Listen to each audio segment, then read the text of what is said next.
আসসালামু আলাইকুম। আমরা প্রত্যেকেই জানি দাজ্জালের ফিতনা থেকে বাঁচার জন্য রক্ষা কবচ হচ্ছে সূরা কাহাফ। আল্লাহর রাসূল সূরা কাহাফ পাঠ করতে বলছেন। কেন পাঠ করতে বলছেন? কারণ এখানেই লুকায়িত আছে দাজ্জালের ফিতনা থেকে বেঁচে থাকার রহস্য। সূরা কাহাফে 4টা ঘটনা থেকে আমরা দাজ্জালের 4টা ফিতনা সম্পর্কে জানতে পারি। সেটা হচ্ছে ঈমান, সম্পদ, ইলম এবং ক্ষমতা। তো আজকে আমরা ঈমান নিয়ে আলোচনা করব ইনশাআল্লাহ। আর এই ঈমানের ঘটনাটা আসছে আসহাবে কাহাফের ঘটনাতে।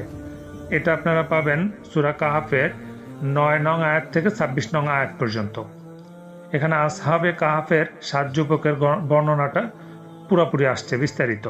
আর আরও বিস্তারিত জানতে হলে আপনাদেরকে তাফসীর পড়তে হবে। বিভিন্ন তাফসীর কিতাবে পুরোপুরি বিস্তারিত পুরো ফুল ঘটনাটা আপনারা জানতে পারবেন ইনশাআল্লাহ।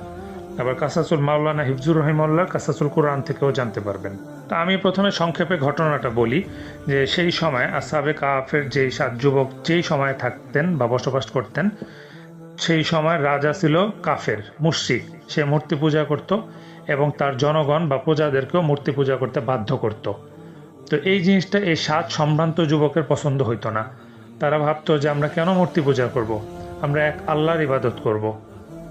কিন্তু তারা এটা প্রকাশ্যে বলতে পারতেছিল না, কারণ পুরা সমাজ কুফরিতে ভরে গেছিল। সবাই মূর্তি পূজা সহ বিভিন্ন রকম পূজায় লিপ্ত ছিল। তারা প্রথমে তাদের এই বিষয়টা গোপন রেখেছিল, কিন্তু পরবর্তীতে রাজা যখন জেনে যায় তাদেরকে ধরে নিয়ে যায় এবং হুমকি দেয় যে তোমরা যদি তোমাদের ওই দিন ত্যাগ না করো এবং আমার দিনে না আসো তাহলে তোমাদের শিরচ্ছেদ করা হবে। এবং এই কারণে নিজেদের ঈমান বাঁচানোর জন্য ওই 7 যুবক রাতের অন্ধকারে গুহায় গিয়ে আশ্রয় নেয়। তো বর্তমানেও দেখেন আমাদের অবস্থাও সেম।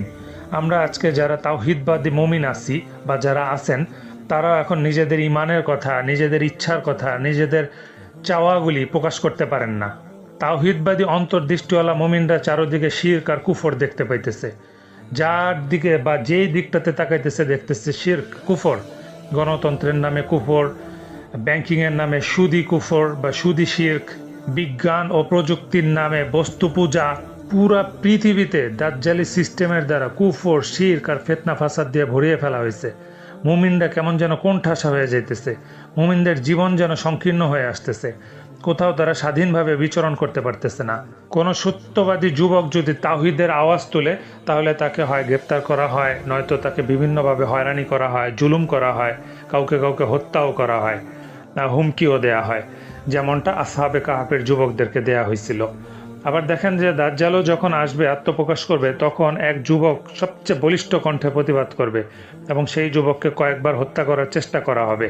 শেষমেশ আর হত্যা করতে পারবে না। আপনারা জানেন সেই ঘটনাটা।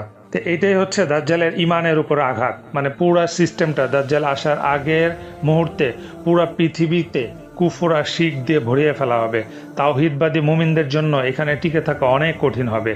তো বেঁচে থাকার জন্য, ঈমান নিয়ে বেঁচে থাকার জন্য ওই যুবকদের মতোই পাহাড়ে গিয়ে আশ্রয় নিতে হবে। সেখানে নিজেদের ঈমান বাঁচাতে হবে এবং সেখান থেকে দাজ্জালের উপরে কিছু করার চিন্তা ভাবনা করতে হবে। আল্লাহ তাআলা আমাদেরকে দাজ্জালি ফিতনা ফাসাদ থেকে বেঁচে থেকে আমাদের ঈমান নিয়ে মৃত্যুবরণ করার তৌফিক দান করুন। আমিন।